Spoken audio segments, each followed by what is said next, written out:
اعوذ باللہ من الشیطان الرجیم بسم اللہ الرحمن الرحیم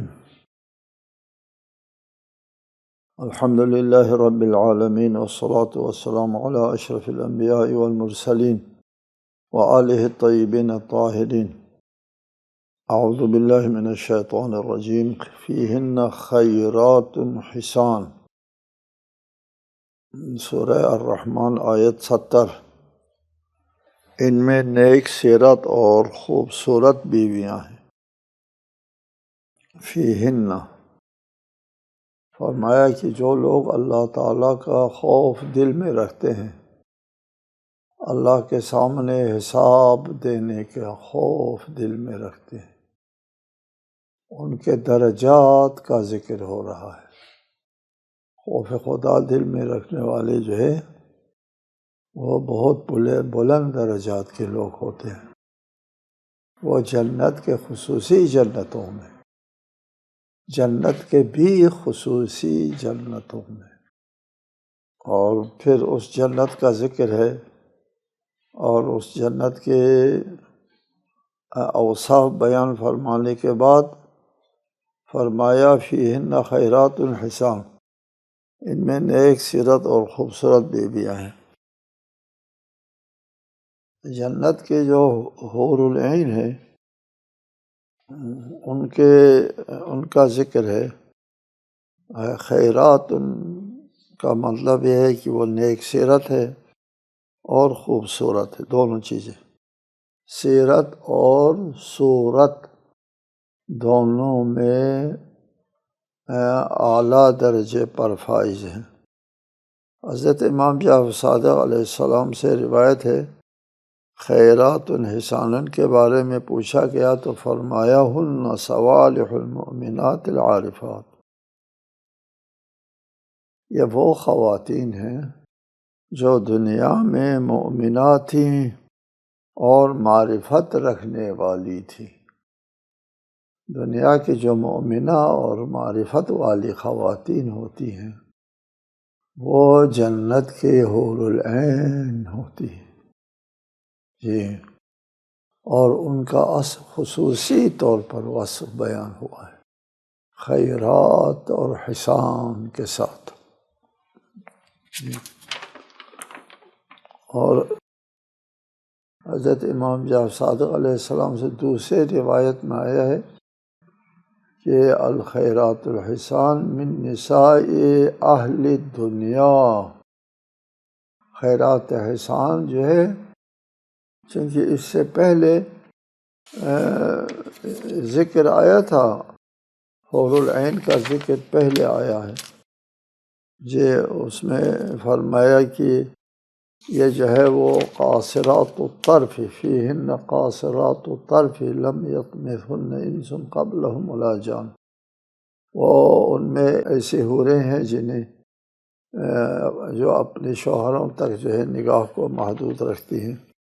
یہ حور العین جو جنت کی مخلوق ہے ان کا ذکر آیا، اور اس کے بعد فرمایا یہاں ان کو دنیا میں جو مومن خواتین ہیں وہ بھی ان کی زوجہ ہوں گی۔ الخیرات الحسان من نساء اہل الدنیا، امام جعفر صادق علیہ السلام نے فرمایا خیرات النسان، خیرات اور حسان دنیا کی خواتین کے اوصاف، وَهُنَّ أَجْمَلْ مِنَ الْحُورِ الْعِينِ۔ یہ دیکھ، یہ دنیا کی جو خواتین ہیں، جنت کے جو خواتین بن جائیں گی وہ حور العین سے زیادہ خوبصورت ہوں گی۔ یہاں پر عموماً ایک سوال ذہنوں میں اٹھتا ہے، خواتین کے ذہنوں میں اٹھتا ہے کہ حور العین ہے، جنت میں حور العین ہے، حور العین ہے، یہ سارے مردوں کا ذکر ہے، خواتین کا تو ذکر ہی نہیں ہے۔ یہ مردوں کو حور العین ملیں گی، خواتین کو کیا ملیں گی؟ نہیں، خواتین کے ذکر بہتر طریقے سے اس آیے کریمہ میں بہتر طریقے سے خواتین کا ذکر آیا، خواتین جو جنت میں ہیں وہ حور العین سے زیادہ خوبصورت ہوں گے، حور العین سے زیادہ فضیلت کی مالک ہوں گی۔ جی، حور العین کر کے آپ کا دنیا میں تصور نہیں کر سکتے ان کا حسن و جمال اور ان کے اوصاف، حور العین کے اوصاف۔ بَإِنْهُمَا، دنیا کی جو مومنہ خواتین ہیں وہ جنت میں مومنوں کے زوجہ بنیں گی، وہ حور العین سے زیادہ خوبصورت، زیادہ بہتر، خیرات زیادہ بہتر، حسان زیادہ خوبصورت ہوں۔ فَبِأَيِّ آلَاءِ رَبِّكُمَا تُكَذِّبَانِ، جی، تو پھر کس کس نعمت کا تکذیب کریں گے قیامت کے دن؟ اس قسم کی جو نعمتیں تم کو ملنے والی ہیں۔ حور مقصورات فی الخیام، خیموں میں مستور حوریں ہیں۔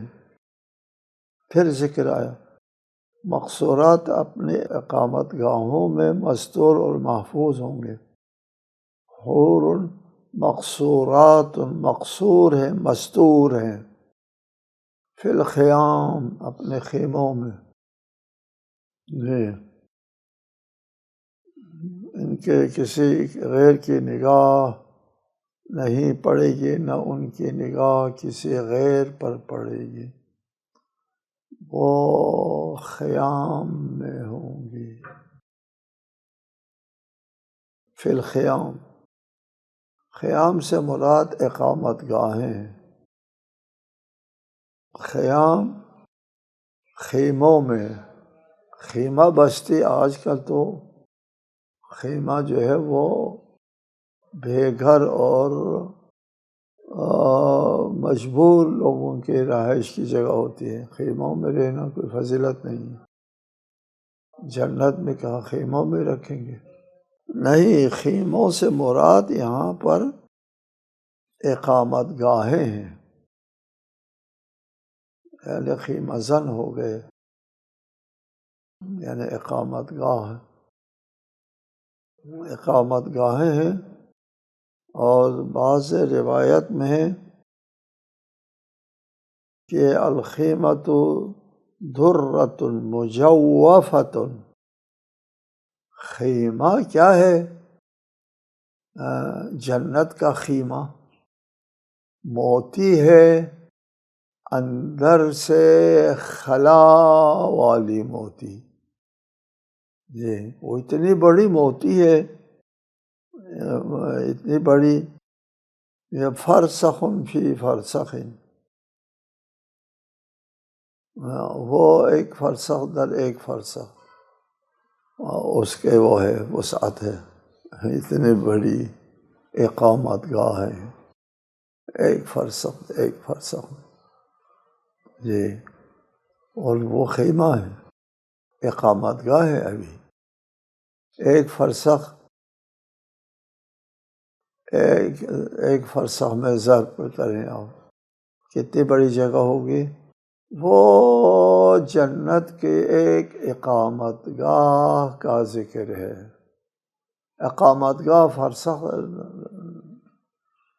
فرسخ، اور پھر باغ کتنا بڑا ہوگا یار؟ اقامت جو ہے وہ اقامت گاہ اتنا بڑا ہے تو باغ کتنا بڑا ہے، آپ نہیں تصور کر سکتے۔ باغ کتنا لمبا، کتنا چوڑا، کتنی مسافت ہے، بہت بڑی سلطنت۔ جنت کا مطلب بہت بڑی سلطنت ہے، اس میں ایک گھر کا یہ وصف ہے۔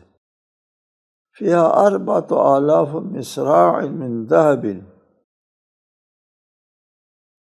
اس میں 4,000 سونے کے چوکھٹ ہیں، 4,000 چوکھٹ اس کے اندر ہوں گے۔ پھر ایک سوال آتا ہے ذہنوں میں ایک سوال تو ذہن میں یہ آتا ہے کہ یہ خیام جو کہا ہے، یہ عربوں کے زمانے میں خیمہ میں رہنے والے جو ہے وہ بڑے بڑے لوگ خیموں میں رہتے تھے، اور باقی لوگ چھپروں میں رہتے تھے۔ خیموں میں رہنے والے جو ہے وہ بڑے لوگ ہوتے تھے۔ آج کل خیموں میں رہنے والے لوگ جو ہے وہ مجبور لوگ ہوتے ہیں۔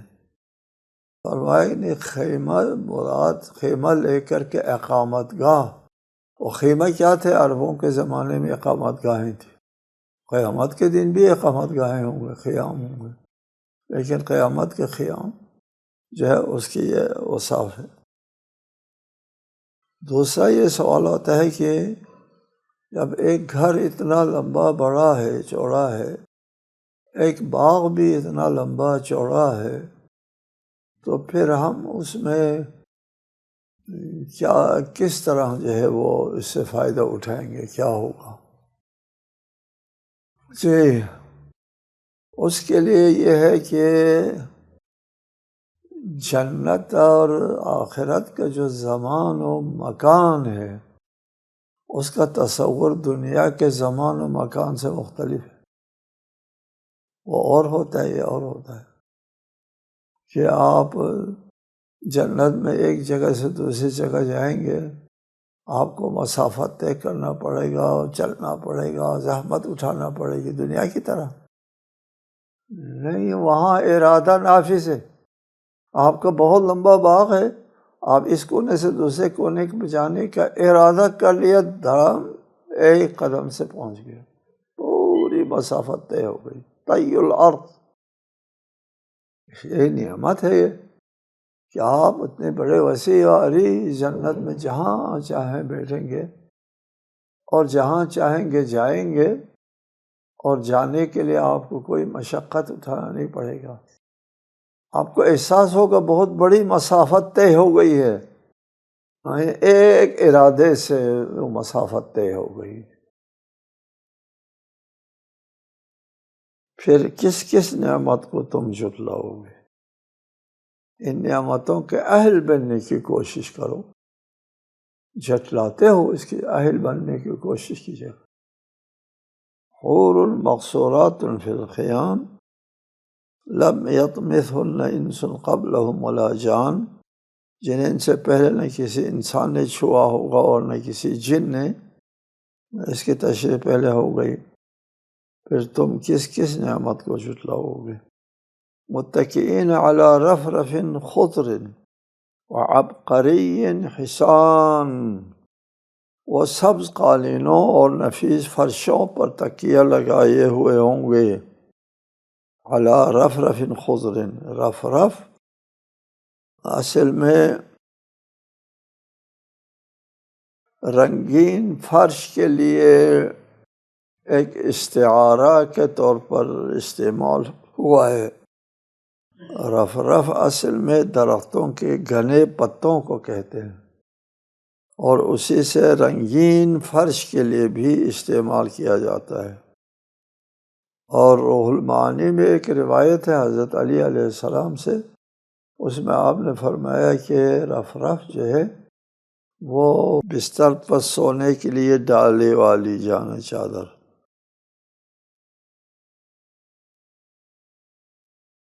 متکئین علی رفرف خضر، اور سبز قالینوں پر بیٹھے ہوں گے۔ وعبقری حسان، نفیس فرشوں پر۔ عبقری نفیس، نفیس چیز کو عبقری کہتے ہیں، جس کی شخصیت میں نفاست ہے تو کہتے عبقری فلاں۔ وہ عباقرہ میں سے کہتے ہیں، عربوں میں اصطلاح عبقری کہتے ہیں نہایت ہی نفیس انسان کو استعمال کرتے ہیں۔ عبقر ہر عجیب و غریب چیز کو اس شہر کی طرف نسبت دیتے تھے جس کو عبقر کہتے تھے۔ ایک عبقر جگہ تھی، اس جگہ سے عجیب غریب چیزیں بن کر کے آتی تھی۔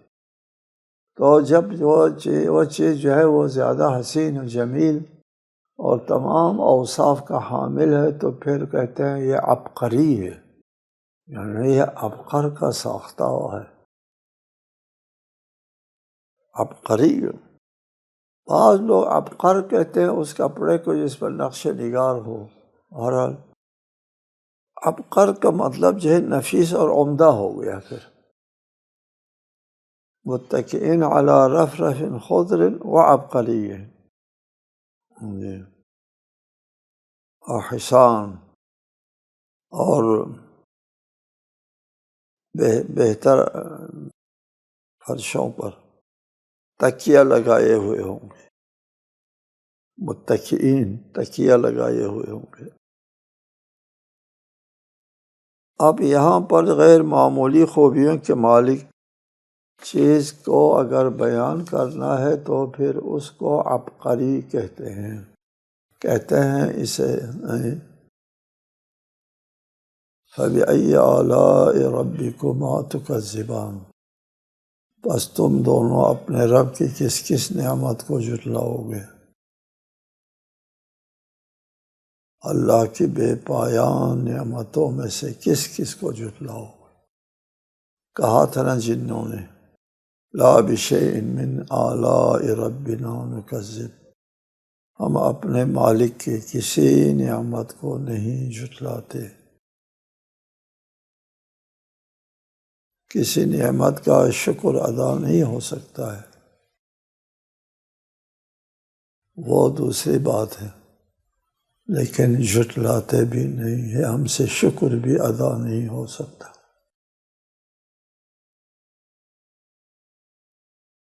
ہم ادائے شکر کے لیے اللہ سے درخواست کرتے ہیں، اے اللہ رب اوزعنی ان اشکر نعمتک التی انعمت علی وعلی والدی، یہ دعا کے جملے مجھے میری نصیب میں کر کہ میں تیری نعمتوں کا شکر کروں جو تم نے مجھے نوازا ہے اور میرے والدین کو نوازا ہے، ان کا میں شکر کروں جی۔ تبارک اسم ربک ذی الجلال والاکرام، بابرکت ہے آپ کے پروردگار، ربک رسالت میں آپ سے خطاب ہے، اے رسول آپ کا رب جو ہے وہ صاحب جلالت و اکرام بابرکت ہے۔ مبارک ہے اللہ تعالیٰ کا نام جو تمام نعمتوں کا سرچشمہ ہے، اور اسی کے لیے اس بابرکت ذات کو رحمان کے نام سے یاد کیا جاتا ہے۔ ربنا الرحمن، ہمارا مالک بہت رحمتوں والا ہے، رحمان ہے جی۔ رحمان کے رحمت کی وسعتوں کا ذکر اور بیان ہم نہیں کر سکتے جی۔ یہ لفظ رحمان جو ہے وہ اللہ تعالیٰ کے اسماء خاصہ میں سے، جس طرح اللہ صرف اللہ کا نام ہوتا ہے، کسی اور کو اللہ نہیں کہہ سکتے آپ، بالکل اسی طرح رحمان بھی اللہ کا خاصہ ہے، کسی اور کو رحمان نہیں کہہ سکتے۔ ہمارے یہاں رحمان فلاں کہتے ہیں، سب حرام ہے، ناجائز ہے جی، کسی کو رحمان نہیں کہہ سکتے۔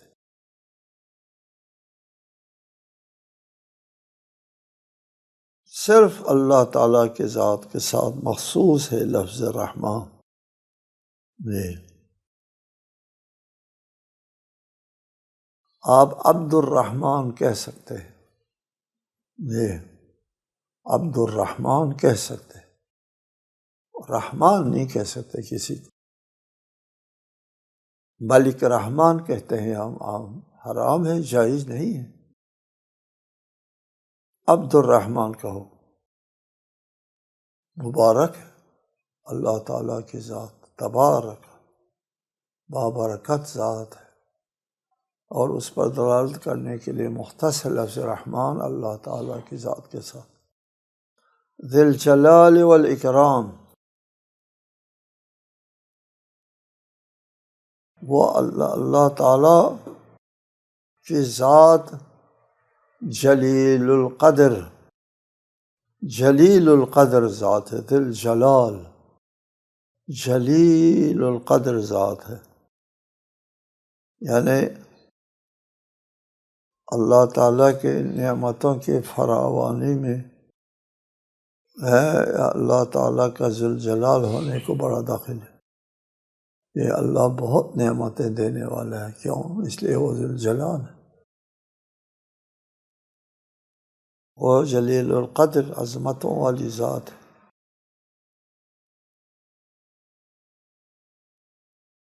والاکرام، یہی صاحب اکرام ذات ہے، انسان کو نعمت سے مالا مال کرنے کے لیے اس انتظار میں ہے کہ انسان اپنے آپ کو ان نعمت کا مستحق بنانے کے لیے کوئی معمولی سا اقدام کرے۔ جی، اللہ کی ذات اس قدر مہربان ہے کہ وہ ہم پر کرم کرنے کے لیے، ہم پر مہربانی کرنے کے لیے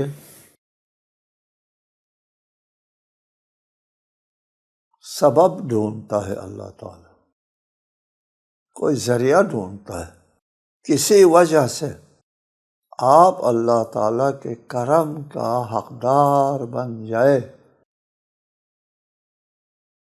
تھوڑی سی جنبش کرے، معمولی سی جنبش کرے، اللہ تعالیٰ بہت چاہتا ہے کہ میرا بندہ میری اس رحمت کو، میرے کرم کو سمیٹنے کے اپنے آپ کو اہل بنائے، معمولی سا اہل بنائے، میں پوری طرح کرم کروں گا۔ سبحان اللہ۔ مثلاً کوئی مال خرچ کرتا ہے، راہ خدا میں مال خرچ کرتا ہے اور آپ کو دیتا ہے کہ یہ غریبوں تک پہنچا دو، اور آپ غریبوں تک پہنچا دیتے ہیں، تو مال خرچ کرنے کا کتنا ثواب ہے؟ اللہ تعالیٰ کتنا مہربان، کتنا ارحم الراحمین ہے۔ مال خرچ کرنے کا ثواب اللہ تعالیٰ نے زیادہ رکھا ہے، اس لیے کہ انسان مال سے محبت رکھتا ہے، بہت زیادہ محبت رکھتا ہے، اور اس سے ہاتھ اٹھانے کا بہت بڑا درجہ ہے۔ باقی نیکیوں کے لیے ہے کہ من جاء بالحسنۃ فلہ عشر امثالھا، کوئی ایک نیکی لے کر آئے کہ اللہ اس کو 10 گنا کر کے دیتا ہے، اللہ کوئی بہانہ تلاش کرتا ہے، 10 گنا کر دیتا ہے۔ لیکن مال دینے والے کے لیے کتنا گنا؟ 700 گنا، اور پھر کچھ لوگوں کے لیے 1400 گنا۔ قرآن مجید میں آیت ہے، مثل الذین ينفقون اموالهم فی سبیل اللہ کمثل حبۃ انبتت 7 سنابل، راہ خدا میں مال خرچ کرنے والوں کی مثال اس دانے کی سے ہے جس نے 7 خوشے اگائے، ایک دانے سے خوشے 7، فی کل سنبلۃ مئۃ حبۃ، ہر خوشے میں 100 دانے، 700 ہو گئے۔ راہ خدا میں خرچ کرنے والوں کی مثال اس دانے کی سے ہے، اس دانے کے 700 دانے ملتے ہیں۔ جی یہاں پر 700 گنا کر کے اللہ کس قدر مہربان ہے، ارحم الراحمین۔ جی پھر فرمایا واللہ یضاعف لمن یشاء، پھر اللہ جس کے لیے چاہتا ہے دگنا کر دیتا ہے۔ 1400 وہ کب ہوتا ہے کہ ایک مال کو خرچ کرنے کا جو محرک ہے، محرک خرچ کرنے کا محرک کیا ہے، اس کے مطابق اجر ملا کرتا ہے۔ محرک کیا ہے؟ محرک ایک شخص نے اس کو دے، یہ بہت تنگ کرتا ہے، دے دو اس کو، دے دو، یہ چلا جائے، یہ اس کو 700 ملے گا مثلا۔ دوسرا یہ ہے کہ بہت بیچارہ لگتا ہے، آہ آہ آہ، اس کو زیادہ دے دو، ہمارے پاس گنجائش نہیں، گنجائش سے زیادہ دے دو، اور پھر آپ کے پاس نہیں بچے گا، مجھے پر نہ بچے پھر بھی دے دو، اس کو 1400 ملے گا۔ جی یہ ایثار ہے۔ وَيُؤْثِرُونَ عَلَىٰ أَنفُسِهِمْ وَلَوْ كَانَ بِهِمْ خَصَاصَةٌ، اپنے اوپر دوسرے کو ترجیح دے کر کے مال خرچ کرتا ہے، وہ ہے ان لوگوں میں جو اللہ تعالیٰ فرماتے ہیں وَاللَّهُ يُضَاعِفُ لِمَن يَشَاءُ، خدا جس کے چاہتا ہے دگنا کر دیتا ہے۔ اگر اس کا مال راہ خدا میں دینے کا ایثار ہے، اپنے ذات پر بھی ایثار، ترجیح دے کر کے دے دیا تو 1400 ہو جائے گا۔ جی اس طرح اللہ تعالیٰ ذوالجلال والاکرام ہے۔